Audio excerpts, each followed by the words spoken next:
Si vous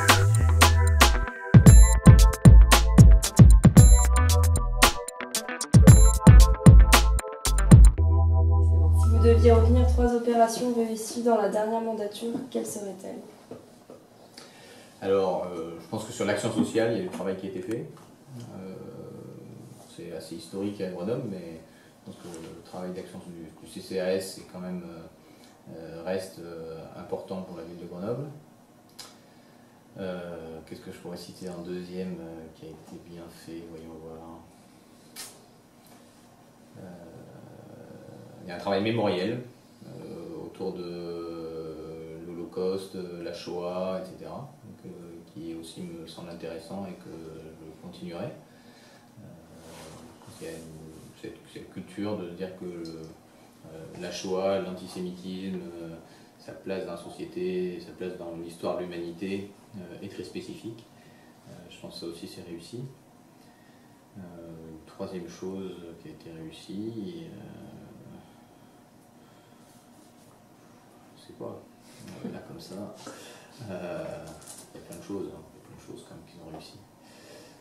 Bon, il y a le développement quand même des transports en commun. C'est-à-dire que le tramway, sous l'impulsion, c'est une impulsion de Dubedeau qui a été après lancée, l'inauguration par Carignan, mais qui a été cultivée. Et maintenant, on a quand même un réseau de trams qui est assez important.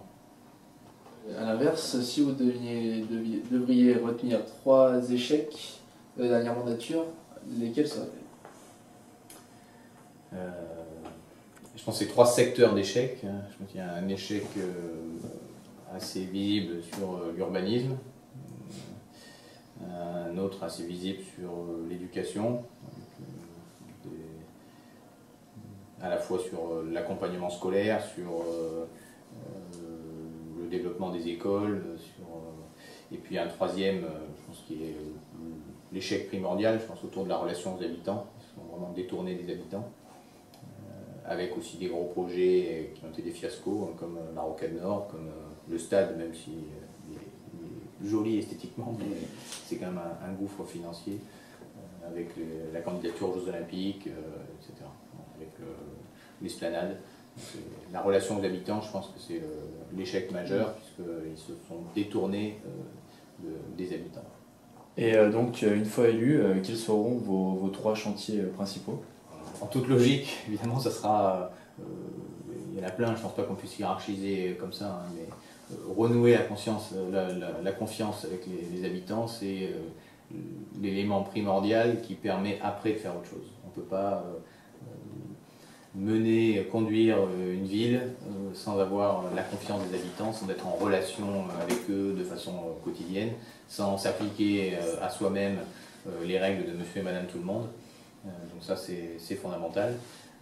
Après il y aura une remise à plat des projets d'urbanisme parce que ces projets sont lancés un peu partout et il faut se reposer la question de savoir qu'est-ce que l'on fait, quelle est la pertinence, qu'est-ce qui est déjà lancé et qu'il faut continuer, qu'est-ce qu'on peut adapter.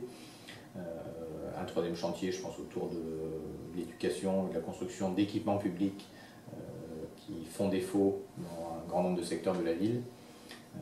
Voilà. Mais après, il y a un chantier, l'articulation plus générale, pour ne pas en parler comme ça. Pour moi, c'est qu'il y a un premier chantier de réparer la relation aux habitants.